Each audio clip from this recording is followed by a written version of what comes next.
আসসালামু আলাইকুম, স্বাগত জানাচ্ছি আজকের পত্রিকার গুরুত্বপূর্ণ সকল সংবাদ শিরোনামে। শুরুতেই দৈনিক কর্তব্য। দ্বিতীয় ধাপে সংলাপ শুরু কাল। বৈরী আবহাওয়া অব্যাহত, মেঘনায় ৩৯ যাত্রী নিয়ে ট্রলার ডুবি, একজনের লাশ উদ্ধার, নিখোঁজ পুলিশসহ ৬ জন। ঢাকার পরিবর্তে চট্টগ্রামে অবতরণ করল ৪ ফ্লাইট।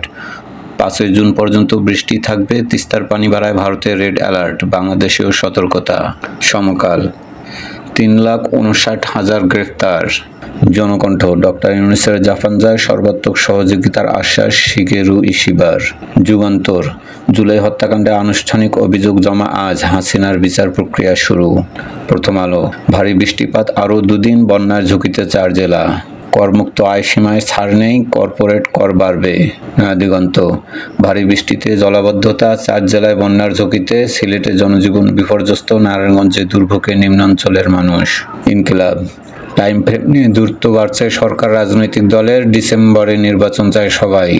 সংগ্রাম। বিচার প্রক্রিয়া ট্রাইব্যুনাল থেকে সরাসরি সম্প্রচার হবে, শেখ হাসিনার বিরুদ্ধে আজ আনুষ্ঠানিক অভিযোগ দাখিল। বাংলাদেশ প্রতিদিন। ভালো নেই দেশের মানুষ। কালের কণ্ঠ। বাজেটে স্বস্তি নেই মধ্যবিত্তের। দৈনিক ইত্তেফাক। জুলাইয়ে মানবতা বিরোধী অপরাধ, শেখ হাসিনার বিরুদ্ধে ট্রাইব্যুনালে আনুষ্ঠানিক অভিযোগ আজ।